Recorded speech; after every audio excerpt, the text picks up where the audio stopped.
Welcome to Literacy Talks, the podcast for literacy leaders and champions everywhere, brought to you by Reading Horizons. Literacy Talks is the place to discover new ideas, trends, insights, and practical strategies for helping all learners reach reading proficiency. Our hosts are Stacy Hurst, a professor at Southern Utah University and Chief Academic Advisor for Reading Horizons, Donnell Pons, a recognized expert and advocate in literacy, dyslexia, and special education, and Lindsay Kemeny, an elementary classroom teacher, author, and speaker. Now, let's talk literacy.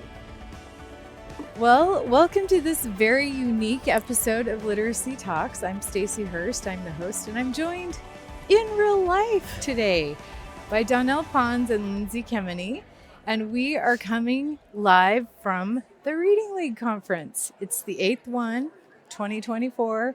If you're not here in person, we hope you are following on social media because lots of great nuggets of knowledge are being dropped on there and lots of sightings. Lindsay, Donnell, how's the conference been for you so far? Great. I think we're loving it, aren't we, Lindsay? I'm getting a little lost. This venue is huge, right? Yeah. I don't know if I'm the only one, but I've done a few tours of each floor. Well, you know, because I've been with you. It's so great. It's so huge. It's really spacious. But yeah, we're getting lost. And Donnell and I were laughing so hard this morning because we were trying to look at their map. And I'm like, okay, I am getting old because I cannot see the tiny little numbers. Yeah. And so we took our phone and like zoomed. Because I just kept thinking, I need a magnifying glass. Yes. And then I just took the phone, camera, zoom, and we figured out. Well, it may be unimportant to note, but I was the last one here because, and Donnell, I love you, your directions were exactly wrong. She said right from the registration, go downstairs. So I did, which is where lunch is, by the way. Everybody is like lining up for that. Well, now you know. Yeah, but it was uncrowded on the way up here because everybody's going to lunch. So it was great. So let's just have our quick conversation today and talk about what we've experienced so far and what we're looking forward to. How does that sound? Now, you guys were at the keynote, as was I. Zaretta Hammond did. Oh, she's so inspiring. What were some of the key takeaways for you guys? Yeah, it was really interesting. Lindsay and I both talked about how she's good for sound bites. She has like these sentences that you can take back and use. And she was saying reading is the epicenter of equity. I thought that was an interesting one to kind of ponder on and think about. How about you, Lindsay? Yeah, I liked, she was talking about liberating education requires marrying the science of reading with the science of learning. And I think that's really important that we do talk about those more together, more often than we do. And I love one of the terms I love that she used that I haven't heard is word wealth. Yes. Talking about that vocabulary and, that builds the learning power, that word wealth. So I like that. Yeah, I thought there were some really, again, in the area of sound bites, but I like how she weaved joy into the whole thing. Yeah. And I love the intersection of cognition and language and learning. It was just really cool how she did that. I also, things I've heard before, but somehow when she said it in the context she did, about in any other profession, if you were only 30% successful, that would not be okay. Mm-hmm. And yet we've like normalized that. So I thought that was really interesting too.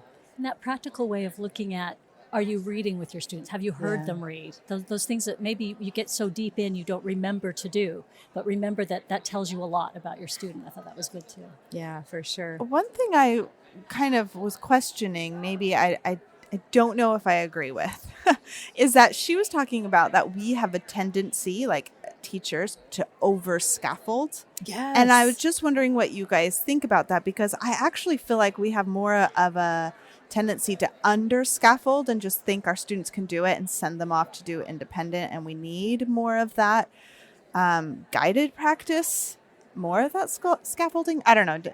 Do you know what? I can see why you're thinking that based on how she mentioned that today. I've heard her talk in another setting where she kind of elaborated on that. Mm-hmm. And she's worried that we're enabling students so that we don't remove the scaffold is what I think that she was alluding to before as well. Because she said that we have to be careful, especially with, we have to check our biases first, of course. But then also just make sure we're not assuming that a student is going to need a scaffold always and make a plan to remove it. Well, it's like an art. right? Yeah. It's an art to know when they need the scaffold, really, and when to start releasing. So that makes sense. I was thinking of all the various settings that she gets to witness too, and thinking about, yes, in other settings, different classrooms, not scaffolding too soon, as you say, to see what the student is capable of doing. Yeah, it's kind of interesting. We just had this conversation with my students, actually, because they're in a position where they're assessing. And specifically, this is my first literacy class. So they're assessing phonemic awareness, which I think is relatively easy to assess. They usually do okay. But we were talking about that because the assessment we're using builds in scaffolds and manipulatives for the assessment. And I said, don't use them because you want to see what the student can do alone. You use those scaffolds or those manipulatives if they need more support. So we've already, that resonated with me when she said that this morning too. That's a good call out. And I also like that she was talking about preparing our students for rigor, but also brought it back to us as educators. What do we need to do to prepare ourselves for rigor and to find joy in our own productive struggle? Because she was talking about help the students, find joy in the productive struggle. And I love turning that around on us. We probably, the three of us all find joy in that because that's our nature. But and we've had some experience. We've been to some rodeos, I guess you can say. Yeah, I love that too. And I love that you mentioned that, Lindsay. Because as a teacher, I actually, and to some people who don't understand, it would seem maybe just not right. I like to see my students productively struggle because, as she said, then change is going to happen. Then it's going to. But thinking about my own struggle, I'm going to be more aware of that. Yeah. And that productive struggle to get to the next level, because I'm always trying to improve my practice, knowing that when I improve my practice, my students get a better me and thus a better outcome, right? Well, and in the classroom, there's definitely, there's a lot of struggle every year with different things that are thrown at us as teachers. And so I definitely can let it overwhelm me or frustrate me. And so I think it's a good call to say, yes, this is a struggle. Yes, we're learning we just adopted a new curriculum or whatever. It's a struggle, but make it a productive one and make it help you be even better. Yeah. And you do a good job, Lindsay, in your presentations about your 7 mighty moves. You don't come out of the gate and say you should do all these 7 tomorrow. You're really good about baby steps, that timeline. Yeah. Baby steps. So. And I appreciate too, Lindsay, you taking things away and being willing to try them. Like on a Monday, you'll try and we'll talk, right? You'll say, oh gosh, I gave this a try. That's fantastic. Yeah, that is great. Then we've only had one session after the keynote for today. So what session did you guys attend? Well, I thankfully we all 3 attended something different, so that'll be interesting to talk about. I was in a session that was very crowded. I hear they weren't all kind of equally crowded. Mine was pretty crowded. Folks were sitting on the ground. It was Melissa Orkin and Elizabeth Norton, and they did When Practice Isn't Enough, providing explicit, systematic fluency instruction in upper elementary, and it was actually really good. We got into some brain science with Elizabeth Norton, but then she also talked about the difference between, and is there any boost for a student who does a repeated read versus just reading? And there isn't. That's interesting. So in doing a comparison, there isn't. And so allowing students to also do a wide read, supported obviously with having been taught explicitly how to approach that read, but that is as productive as what we thought of as repeated reads, which is interesting. Really? Yeah, not to give up repeated reads because they do have their place. Sure. But that was an interesting finding. Oh, yeah. Huh. I'll be interested to take a deeper look at that. It's really cool. Yeah. Lindsay, what did you attend? I went to Molly Ness's presentation on comprehension. She said this is a new presentation she hasn't given before. It was called The More You Read, The More You Know, Best Practices for Comprehension Instruction. And she, kind of went through her journey on her thoughts about comprehension. And she started off by talking about the Durkin study, which you're familiar with it, observed, 4,000 minutes of teaching and found that comprehension instruction was observed less than 1% of that time. The majority of the time was spent on assessments. And isn't that what you do when you think about comprehension? You read the text and then you ask your students questions at the end. But she talked about something that I briefly mentioned in a recent episode we had, where I talk a lot about how we have this tendency to overcorrect. Yeah. And the term she used was overboard. Yes, we want to build knowledge and, knowledge building curriculum. Great. We want to build knowledge, but don't go overboard with knowledge at the expense of strategies, because it's both and. You still need strategy work. So she was like, yes, knowledge matters, but it's not enough. And she kind of, shared her thinking and how it's shifted and kind of evolved over the years, and talked about, leaning into some of those strategies that do have a lot of effects. Like, she talked about like stopping to summarize what you've read, doing think louds. How often do we model our thinking aloud to students as we read, helping them kind of see, kind of peeling back the curtain, helping them see how you are making sense of the text. So yeah, there's a lot of power in that. I love Molly Ness. Her book is great. And I think, too, those of us who are trained in balanced literacy, we had a rich approach to those read alouds and think alouds. But I really like how she aligns it more with what we know to fit into cognitive science as well, and language development. It's a little more intentional, I want to say, and more targeted. So, yeah, that's really cool. And I didn't know that was a new presentation, or I might have chosen that one. Although I loved the one I went to. Yeah, I went to Dr. Ryan Lee James, and they talked about dialect differences and variation is the word. But it was so powerful. One thing that I took a picture of, and I know this is just a side note, we have access to all the slides, which are great. The app is working well for me this year. How about you guys? Yes. Okay, I haven't. Okay, I was going to mention, I love that they still gave us our paper program, because I love having the paper program, and haven't gone into the app as much. Yes, I understand. We'll wrap up with those kind of things, I guess, about the comments. So they highlighted UNESCO's definition of literacy, right? And when we talk about literacy, I know we've said it includes writing, speaking. They have a list: speaking, thinking, creating, and reading and writing. So really expanding what we do in the classroom. And a big highlight was we're so focused on skills that we don't attend to the structure, which I know Zaretta Hammond has talked about before too, like the structure of the classroom, or the whole child in mind, and who they are when they come to us, and how all of those things matter.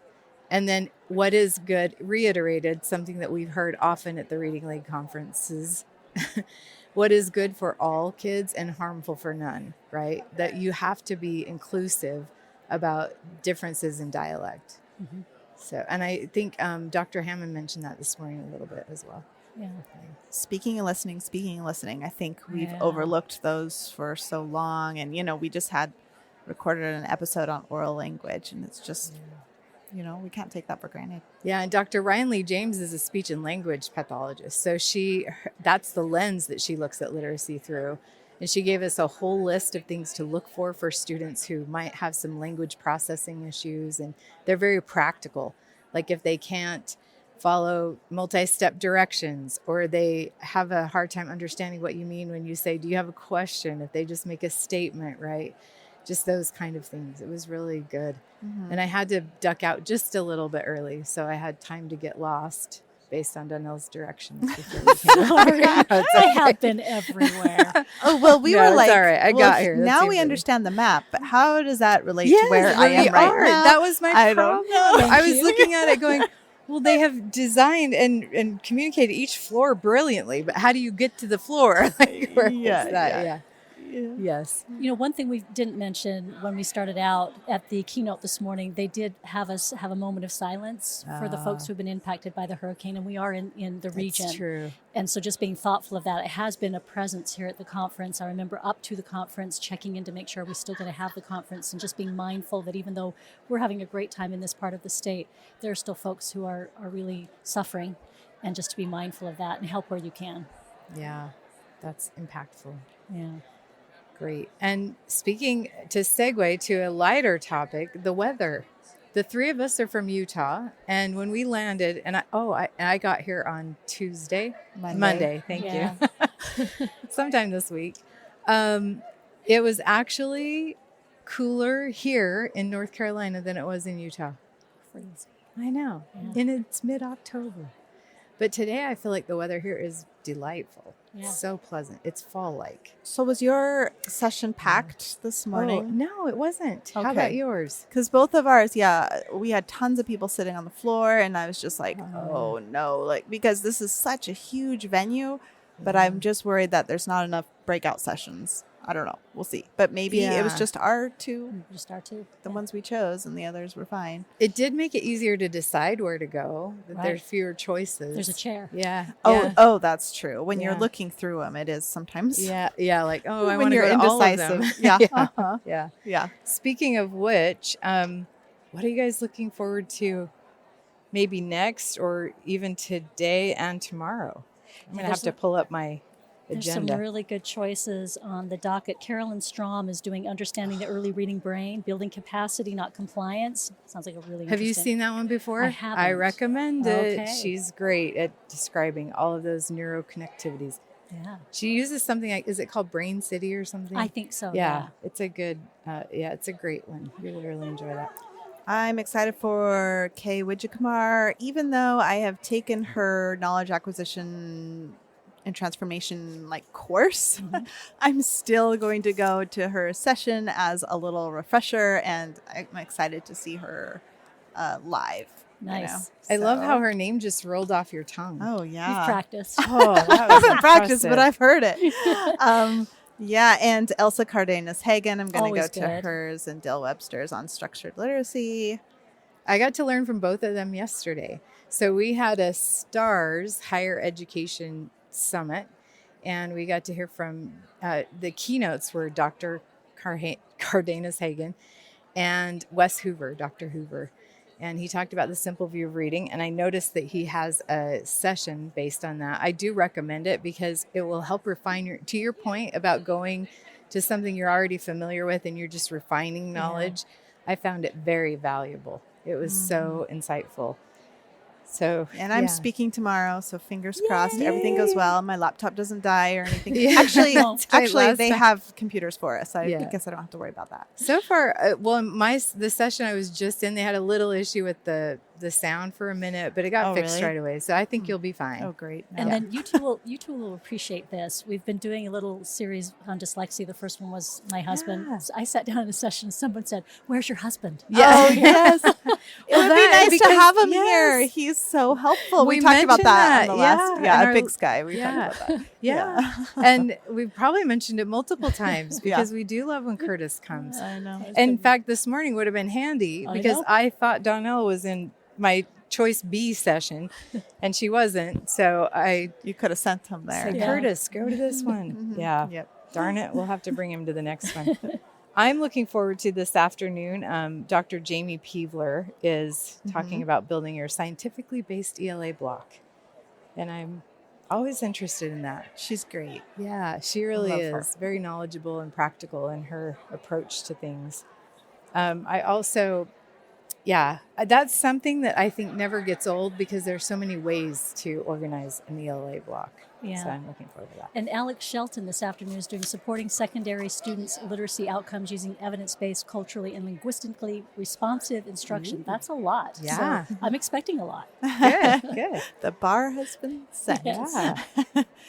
Yeah. Yeah. And then there is one that looks like it's focused on higher ed this afternoon as well, structured teacher education. Yeah. So I think that'll be interesting. Well, fun. Well, we'll probably have to we'll do a little wrap up and share some Yeah. other thoughts at the end of the conference. And Yeah. And I can end this episode by saying, I mean, we're only in day one, not even midway through the day, but I have loved seeing people that we know and catching up and seeing them in real life and It's giving a them wonderful- hugs and high yeah. fives. And It's a good feeling. It's like everyone, we're all united in purpose, right? Yes. And we love the Reading League. They're Yeah. such an amazing organization. And it's Yes. really fun to see, how they're growing and all the different state Yeah. chapters that we have represented here. And we didn't mention also they've always been in Syracuse in the past, and this is the first time That's right. they've had the conference somewhere else. We're in North Carolina, and it's great because it's a huge venue and there's plenty of space. Yeah. When we went to breakfast today, I was a little bit, oh no, what's this going to look like? It was wonderful. room. Oh, Tons of good. room for everyone. Yeah. There weren't any long lines. So, Yeah. yay. And the kudos. glimpse I got at lunch, thank you again, Donnell, it looked really good too. Like, Yeah. totally. Well, we're going to head down there now. Yes, now we know where we're going. after. Oh, yeah. I got you. Yeah. Yeah, and we do have a meet and greet as well today. Don't forget Nice. that. I don't want to be meeting and greeting everyone by myself. Or maybe I do. I don't know.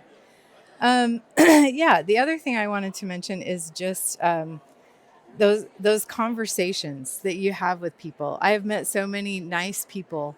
And you're right, Lindsay, we all have that in common. So it's an easy and ready conversation to talk about literacy. Last night, and you guys witnessed this, Tyson Smith, who is the CEO of Reading Horizons, and I haven't seen each other in person, I would say years, actually. And we happened to be staying in the same hotel. You two were just checking in, and you left to go to Dr. Stephanie Stoller's Reading Science Academy reception. And I literally talked to Tyson almost the whole time you were gone. When you texted that you were back, I had just gone up to my room. So in that conversation, of course, we were passionately talking about a lot of things, but a woman came up to us and said, I just want to tell you, thank you for your passion in this conversation. Like, I can tell you both care about literacy. And Tyson said, it's our life. That's what he was saying to her as she was walking away. So, It is our life. We love it is. I thought, well said. We pretty much, yeah, it's our is it. life. Yeah. This is our life, and we love it. So yeah, to the Reading League people, and we'll do a wrap up. But man, impressive! This is just a great conference. In my lostedness, I'm creating new words now. Is that word wealth? Or just not? Anyway, I ran into the, his last name is Macaulay, I believe. He's the social media director for the Reading League. Such a delightful person.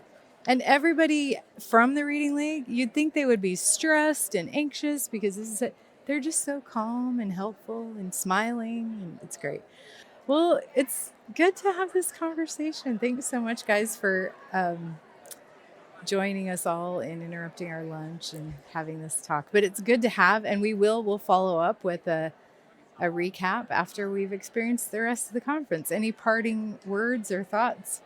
Nope, we'll just continue on. Have a good time. Okay, awesome. Then hopefully you will be joining us soon for the recap. If you're wondering where to find proven, outcome-focused ways to put the science of reading into practice, you're in the right place. Reading Horizons Discovery Product Suite is a foundational literacy program for grades K through 3 that leverages a versatile instruction method, a personalized student platform, and accessible learning aids that include phoneme cards, student transfer books, and decodable books. The program streamlines literacy instruction and empowers teachers so all learners can achieve reading proficiency.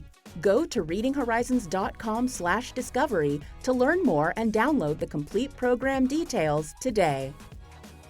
Okay, welcome to part 2 of the Reading League episode of Literacy Talks, the Reading League conference, I should say. My name is Stacy Hurst. I'm the host. I'm joined by Donnell Pons and Lindsay Kemeny. As I was for the first episode, the difference is we were all together then, and now we are back home after the Reading League conference. So we came to you live from the Reading League on day 1 of the conference. Is that right, guys? At the lunch break. And like I said, now we're home. So we're hoping to talk about the rest of the conference, and we're going to let Donnell lead this conversation. Great. Thank you, Stacy. So just a reminder, we were in Charlotte, North Carolina. It was beautiful. People were so nice, and the venue was beautiful too. There were a lot of people there. At one point, I think they said something like 2,500. That conference has grown exponentially every year, and it was a very large venue. And they did their best to accommodate us. They did a great job of getting us fed as well, some delicious meals. The hospitality was great. It was a little crowded at times in some of the rooms. I think we commented on that the first day, and it didn't get any better the second day and so on. And so maybe that's a thought or two, is to think about those sessions where folks really want to get inside and hear what folks have to say. Problem becomes is that you take a seat on the floor and then folks don't really want you sitting on the floor. So just something to think about. We had a lot of really great, we talked a little bit about the introduction and who gave that the first day, the keynote in one of the first sessions. And so we'll be talking a little bit about the rest of Wednesday and then on to Thursday and some of the sessions that were given. And there were some great things that happened. So I'm going to toss it right back out and say Lindsay first, and then Stacey will give you a minute to think about it or two, because I know you've been rushing around today. But Lindsay, give us a little thought about some of the sessions the rest of that day, Wednesday, that stood out to you. Okay. I don't remember which were which day, right? Yeah. But I did go, and maybe this was day one. I went to Jamie Peevler's session. I am a fan of hers. She just has such a wonderful presence, and she's so knowledgeable. And something I really liked that she said is she used this analogy about following your curriculum. She related it to like following an atlas. And she talked about how, following your curriculum is like following an atlas. You follow it, it kind of gives you the guide of where you're going, but it doesn't tell you what to do when things go wrong. And she, related that to a GPS, instead of that like paper atlas, right? A GPS, if you take a wrong turn, it's just like, rerouting, and it gets you back on how to get on track. And so I really liked that analogy with the new curriculum, especially because, in my district, we just adopted a new curriculum. So we're trying to navigate and figure that out. And it doesn't tell us what to do when things go wrong, when the student doesn't understand, or you have to reteach something. And that's like on us. Sometimes we have to go off that script a little bit to make it work. And so I really enjoyed her presentation. And then I went to Dr. Wijakumar's, which I think in part one, I was saying how I was looking forward to her session. I really find it fascinating listening to her talking about her work with the knowledge acquisition and transformation framework, which she describes like the studies she's done, and it's really amazing the results they are getting from teaching students about text structure and finding the main idea by using the text structure. So I really enjoyed her presentation, even though I've taken her free online course, which is free right now. It's literacy. I think it's literacy.io. I wrote it down somewhere if anyone wants to look that up. And I just want to say that something I really appreciate about her presentation is that she started by giving a shout out to some of the teachers who are using her framework in their schools. She had them stand up. She talked about the amazing results they are getting. And I just love, we talk about valuing teachers and how sometimes we need to, maybe do that more. Or, I really feel like she had a nod to teachers saying, hey, they are doing the hard work and they are here so that after the presentation, you can come and talk to them exactly about what they were doing in the classroom to get these amazing results. So I appreciated that. Stacey or Lindsay, you and I talked about this a bit, having teachers be the focus of this. That's what we love about this conference so much, the Reading Leg, is this is really teacher focused. And we hope they don't lose that, right? That's so important, is to have this really great place for teachers to come, to be able to have that acknowledgement, and then also to have that relationship with individuals who are doing a lot of this work on the outside in research, and having teachers who are doing the work in schools and having them meet and have discussion. I think it's great. It's such a vibrant conference that way. And Stacey, how about you that same day, Tuesday? Well, I actually went to Jamie Peevler's as well. I also am a fan, and I know her personally. She's equally delightful as an individual as she is as a presenter, very knowledgeable. And that room was crowded. There were people sitting on the floor. I was lucky because I found friends at the last minute who made somebody scoot. But she did a great job. One thing is that I listened to a very similar, if not the same presentation a few weeks before. She had done one for the Reading League. I can't remember which chapter, but I learned just as much the second time. That's how and she's such a good presenter. She keeps people engaged. She's very entertaining and funny, but also very knowledgeable. One thing that I made note of both times is a way to know that if a student has mastered a skill. And she talked about the fact that skill mastery occurs along a continuum of phases. And I really think that there's a lot here for teachers. So she talks about the first phase being acquisition, then fluency, then generalization, then adaptation. And she goes into detail about each of those phases. And they aren't hers, but she does give credit, of course, to the person who researched that. And I can't remember who that is right now. But she also talked a lot about cognitive load. She just did a really great job. And then talking about elevating teachers of all kinds, right? Not just in elementary or high school, but also in college. And so the second session I went to, or the third that day, was two professors from Canada who had revamped their literacy courses, and they were getting such great results. And I got some really good ideas. There were a lot of professors, of course, in that session, and we all had a really rich conversation afterwards for that.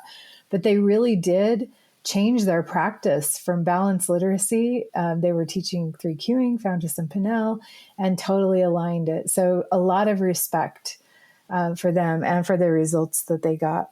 And then that afternoon, probably one of my favorite sessions, because I really think that we need to highlight success stories when we're talking about implementation specifically of the reading, of science of reading. One thing that we know, you can have a teacher that is fantastic and doing a great job in the classroom, but if you don't have systemic supports, those students won't continue on that trajectory from one class to the next. So I went to Margaret Goldberg's session called Differentiation Done Right. And she is someone else that I really admire because I feel like she is so good at implementation, whether it's in a classroom or a school. She's serving as a literacy coach, and she was there with her principal, and they talked about a very specific format, walk to read, but they highlighted their progression, and it wasn't overnight, and they were really real and very forthcoming with how they made those changes. And I just think the more we can replicate things like that, the better off our students are going to be. And their data looked so good. And I was sitting next to a district administrator from Illinois. And we also had some really great conversations around that presentation. So Wednesday was a win. It was just such good stuff. One thing we didn't mention is the days were packed. So when we're getting to that last session, these are going from 4:45 to 6. That's the last session. So imagine, you're really committed when you're making it through the full day, just so that folks know how much time you're putting in when you're there. One of the sessions I attended on that day was Carolyn Strom, and she does a lot with talking about what's happening in the brain when students are learning to read. And she has some really kind of student-friendly, even teacher-friendly language around what's going on in the brain. So rather than using the terminology, she comes up with more user-friendly terminology for things. The only challenge I had, and again, I thoroughly enjoyed it. It's not the first time I've heard her speak. The room was packed, deservedly so. But one of the concerns I have is that teachers will spend time trying to teach their students some of this brain stuff that's going on as they read, which just isn't good instructional time. And that's the only concern that I had, is that making it friendly for a teacher to understand is not the same as this is so you can tell your students and you can have your students learning this while you should be teaching phonics or something else that's really usable. So that's the only concern that I had, is we might start seeing that show up, and it just isn't good value for the instructional time for students. Having them do the things they need to learn would be better. But again, a really good presentation. And then I also attended with you too, Stacy, Margaret Goldberg, in talking about that school-wide intervention and reading program. It was fantastic. And I agree with you, having her principal there. One of the things that stood out to me was not only was he there to help with the presentation, clearly he's supportive, he learned right alongside his teachers. That was the other piece that was very clear. He learned right alongside his teachers, showed up to those same classes he was asking his teachers to take, showed up to the same data meetings he's asking his teachers to show up to in order to discuss data. So anything he's asking his teachers to do, he's willing to do as well. And so not only was that walk to read, but he also walked the walk, the talk. He showed up and did all of the things. I think that was really important. She had terrific leadership too. And you're right, she's very clear. What I loved about Margaret Goldberg's presentation is she's so clear on the pieces. Oftentimes some of it's kind of hazy, but she was very clear on, okay, this is what we did first. This is what we did next. Oh, this was something I was hoping would work out. It just didn't. Here's why. I loved that too, that candidness about, gosh, I was really excited about this certain aspect, just didn't work. That was terrific. So a terrific day there, I think, for presentations. Moving on to Thursday, bright and early, we started off with, it wasn't a keynote to begin the day, rather we started with a session. That first one was 8:15. We got right off the ground and running. And so I'll lean back over to Lindsay and have you tell me what you attended that day, what stood out. Okay. I really loved it. Might have been my favorite session of the whole conference. I don't know. It's hard to choose, but I really loved Sharon Vaughn. I was really excited to listen to her. And she did a great job. And she was talking about different ways to intensify intervention. And she was talking about the importance of aligning your tier 1 and tier 2 with your intervention. So your intervention in tier 2 aligns with what is being taught in tier 1.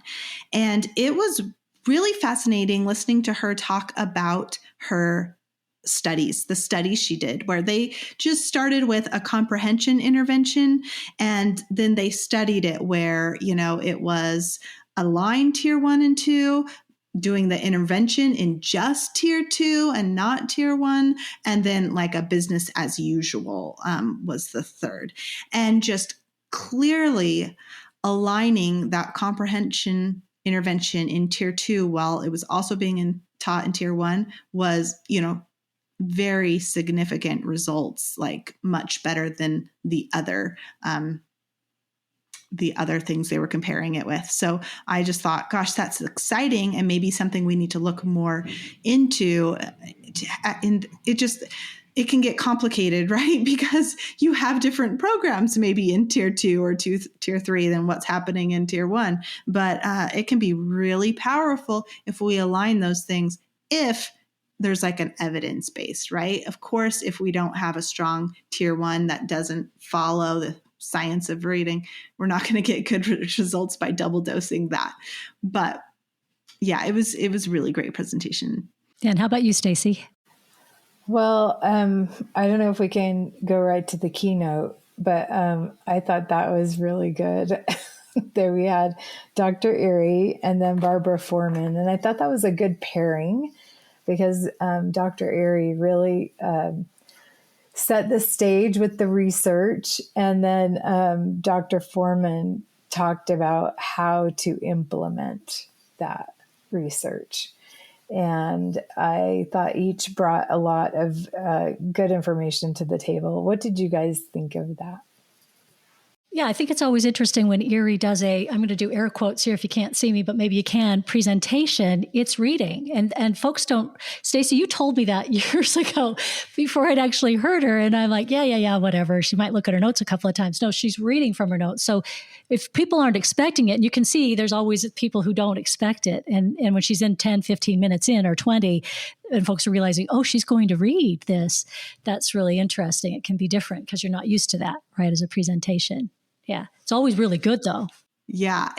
So I had a friend said this to me and I'm like, oh, this is the perfect way. She says, this is like going to a Coldplay concert and they're playing Yellow. Like that's just what they're known for. You go to listen to Dr. Linnea Airy and she, what she is explaining is like the core of who she is, And I was just like, that is so great. That's a great way to look at it. So it was, really neat to be able to hear that straight from the source. Literally, it's like she's reading a research paper. So you're listening to a research paper being read. But then we were discussing the fact that she is not a teacher. She's a researcher.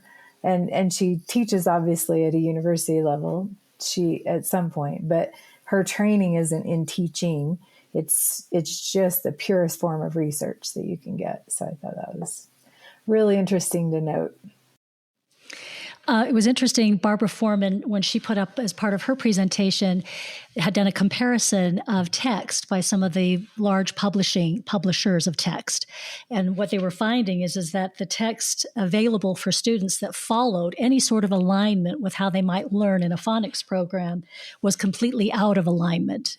So kids were being presented with text. They might have a scope and sequence for how they were learning, say, patterns and things, but then the text itself wasn't following any kind of pattern whatsoever. So I thought that was interesting, and there needs to be more alignment. And Barbara really brought that up and made the case. I thought it was great. The other one, back to the Sharon Vaughn, because that's the one I attended with you, Lindsay, and it was really good, is she said some things about improving treatment effects. And she gave 4 things I think are really important. 1, you might need to change the dosage. 2, you might need to change the environment. 3, you might need attention and engagement needs to be looked at for the students. 4, modified delivery of instruction. I thought those were they sound so simple, but those are 4 things right away to look at if you're not getting the kind of results that you expect from, again, you've chosen a good program, you've researched, you made sure. But if you're not getting those results that you want, take a look at those 4 things first. Change your dosage, perhaps. Change your environment. Is there attention engagement? Modify delivery and instruction if need be. So I thought that was really great too. And having those tiers talk to each other, so important, made me think of my own son who, when we were in those early stages of trying to figure out how to help him become a reader, he had been introduced to no less than 4 different programs, each with different language about how they taught those basic skills. For the little guy who was struggling so hard, that made things even more difficult. That led to a lot of our struggles too. So I thought that was interesting. And Lindsay, you're not going to get away that easily. You were one of the presenters. Yes, I was. Tell us how it went. Your session was well attended. You were the last one of the day. No one loves drawing that card, but you did. And if you I talked to so many people that day because I was about that, because I was so worried. I was just thinking, oh my gosh, out of all the time slots, I'm the very last time slot of the very last day, And so, and I already was feeling, a little a lot of information is being thrown at you. It's easy to get a little overwhelmed. And I was just really thought, oh my gosh, will anyone be there at my session? And then I ran into Mitchell Brookins before I was going to speak, and I just love him. And he really just boosted my spirit, because he was just telling me, if whoever comes really wants to be there and they are there to hear something. And he's talking about, even if one person shows up, you give it your all for that one person. And I was just like, oh, thank you. He just really gave me so much confidence going in. But the room was packed. The room was packed. I was really honored that so many people came, even though we were all so tired.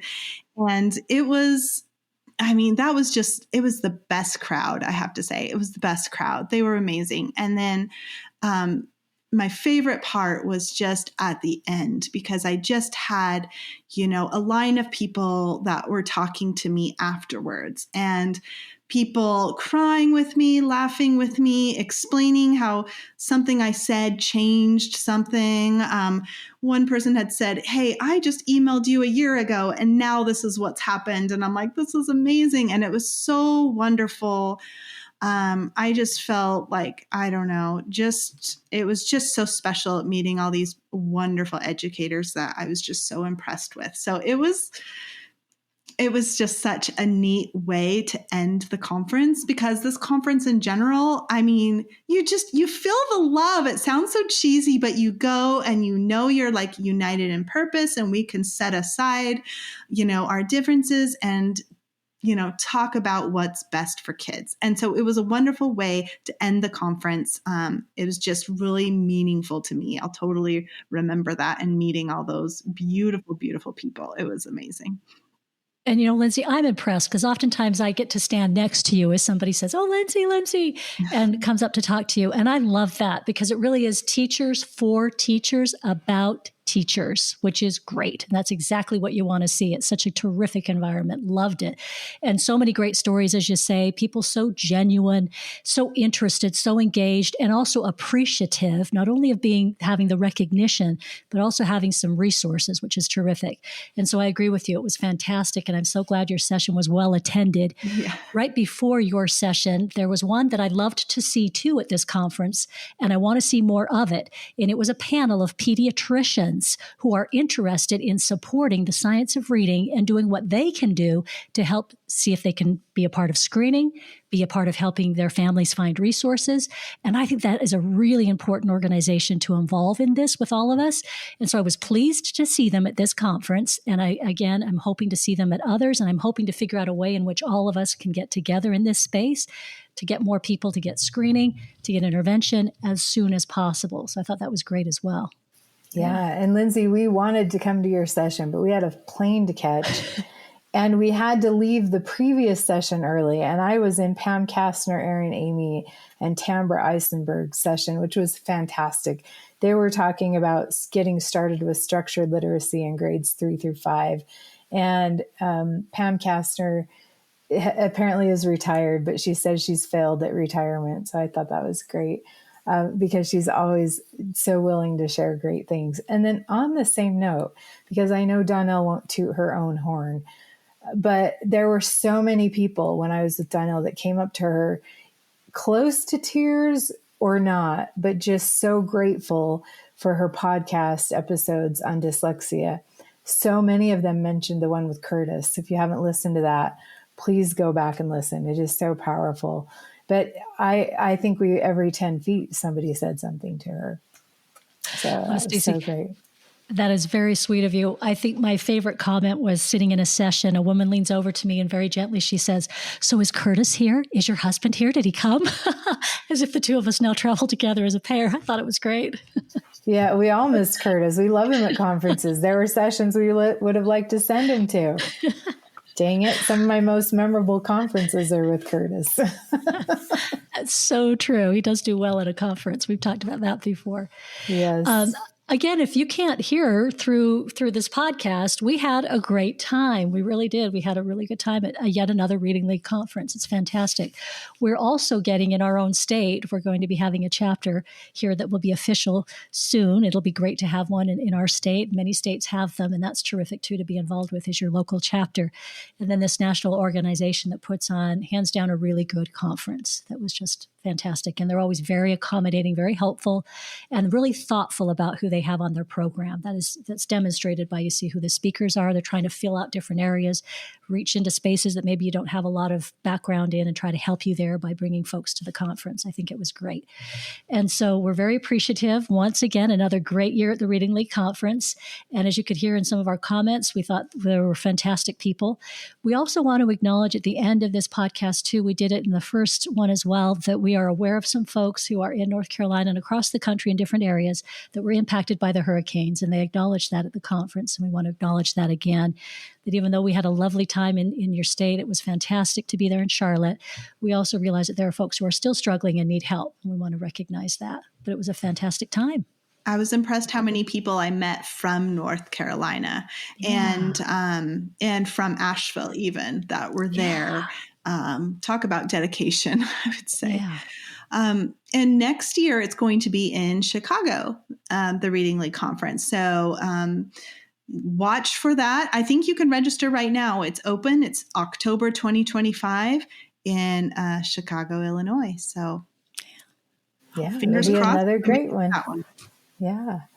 Well, thank you guys for the conversation for part 2. And thanks for everybody who's listening to this episode and to all of our friends who we got to spend time with at the Reading League Conference. We mentioned that in the first episode too, but I really loved it this time, that aspect of it, seeing people that we work so hard with, but you may not see on a regular basis. It was great. So thank you all for joining us for this episode. We hope you'll join us for the next episode of Literacy Talks. Thanks for joining us today. Literacy Talks comes to you from Reading Horizons, where reading momentum begins. Visit readinghorizons.com/literacy talks to access episodes and resources to support your journey in the science of reading.